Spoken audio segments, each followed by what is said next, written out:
Welcome to This Explainer. Okay, today we are tackling the absolute ultimate fitness challenge. Have you ever wondered what it actually takes to break through those stubborn plateaus and finally achieve and, actually maintain a lean, athletic physique? We're going to be demystifying the biological realities of getting lean, specifically hitting that coveted 12% body fat mark. It's an incredible journey, and the science we're unpacking today, it's going to completely change how you look at your body forever. Let's start with the staggering number right here. Less than 7% of men ever achieve a 12% body fat level. Now, you might see that and think, well, it's probably because people just aren't working hard enough, right? They lack discipline. But actually, the research shows it is absolutely not due to laziness. It's because your body violently resists it at every single stage. Think about it. As you drop body fat, your hunger spikes, your energy plummets, and your fat loss just slows down to a crawl. Your biology is literally fighting tooth and nail to pull you right back to where you started. Okay, let's dive into this. We're looking at the 6-part, science-backed blueprint experts use to outsmart human biology. We'll be hitting 1. The body fat trap. 2. Protect your muscle first. 3. Protein and calorie deficits. 4. Outsmarting metabolic adaptation. 5. Steps over endless cardio. And finally, 6. The power of consistency. Let's jump right in. Part 1. The body fat trap. Let's talk about why the morning scale is lying to you. And this brilliantly illustrates what Dr. Mike Israetel warns us about. He says the absolute biggest mistake you can make happens the exact second you step on that morning scale. We tend to treat weight loss like a pass or fail test, right? But assuming all weight loss is good weight loss is a massive trap, because your body doesn't just automatically burn fat. Imagine 2 people who both lose 9 kilograms. On paper, it's the exact same result. But person A lost a mix of fat and precious muscle, so they just look like a smaller, maybe softer version of themselves. Person B, on the other hand, lost 9 kilograms of pure fat while keeping their muscle. They look athletic, they look toned, and just completely transformed. Muscle is what actually gives your body that desirable shape. But hey, it goes way beyond just looking good in a t-shirt. Muscle is literally your ultimate biological defense against rebound hunger. You've got to protect it at all costs. Studies show that when you lose precious muscle tissue, your body triggers these intense, overwhelming hunger signals. It makes sticking to a diet nearly impossible.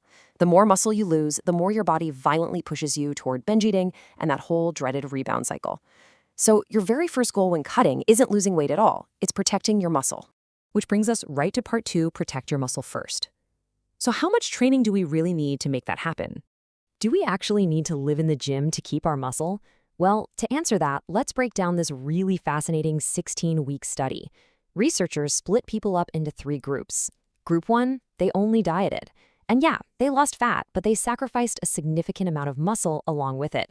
Group 2, dieted and added some light exercise, which let them maintain a decent chunk of muscle. But Group 3? They dieted and did hard exercise, and they achieved astonishing biological results. They kept their muscle and burned almost entirely pure fat. And even better, they saw massive drops in dangerous visceral fat. You know, that stubborn fat around your organs that's super bad for your health. They succeeded just by sending the exact right signals to their body. So what was that magic signal? Turns out it's way less than you'd think. You absolutely do not need marathon gym sessions. Researchers found that just 10 minutes of hard sets per muscle group per week is enough to signal your body to keep it. 10 minutes. Think about that. You don't need to grind in the gym 6 days a week or exhaust yourself for hours. You just need a consistent, brief, intense signal to basically tell your body, hey, this muscle is still required for survival. Do that, and your body is going to happily burn fat instead.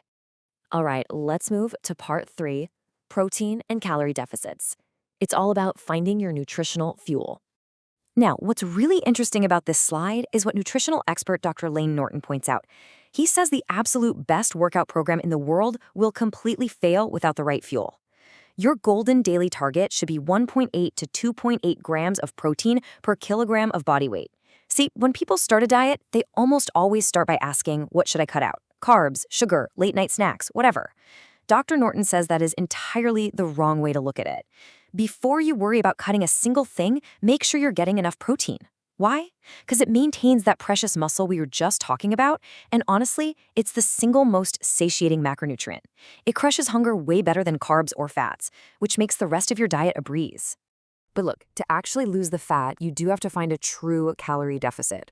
Protein protects the muscle, sure, but eating fewer calories that you burn is the undisputed engine for melting fat. So, to find your sweet spot, start with an online calculator to get a baseline. But don't just stop there. Track your body weight consistently. You're looking for a gradual 500 gram to 1 kilogram drop per week. If the scale isn't moving, well, your body's feedback is telling you loud and clear to adjust your calories. Basically, stop guessing and let the real-world data guide you. Which brings us to a somewhat harsh reality in part 4, outsmarting metabolic adaptation. Why do we hit plateaus? You see, after a few weeks of totally flawless dieting, things will magically stall. Your body starts to fight back like an overprotective roommate who genuinely thinks you're starving to death. Researcher Eric Trexler calls this biological defense mechanism adaptive thermogenesis.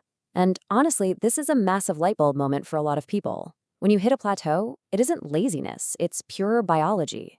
As you lose weight, your body naturally burns fewer calories just because you're lighter, but it goes way deeper than that.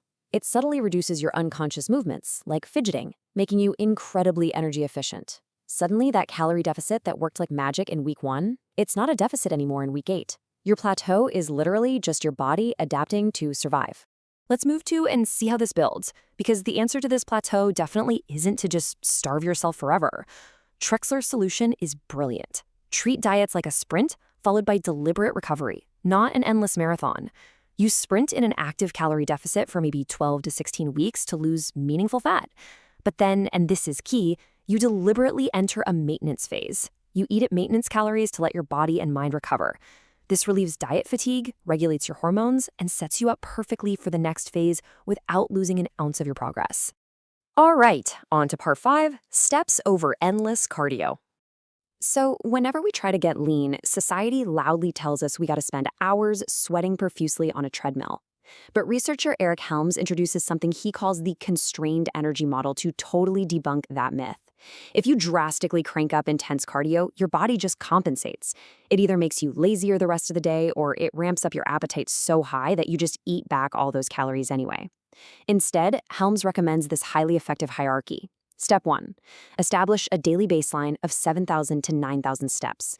Getting your steps in actually regulates your appetite perfectly. Step 2. If fat loss stalls, just gradually bump that up to 10,000 or 15,000 steps. Step 3. Keep added intense cardio to a bare minimum.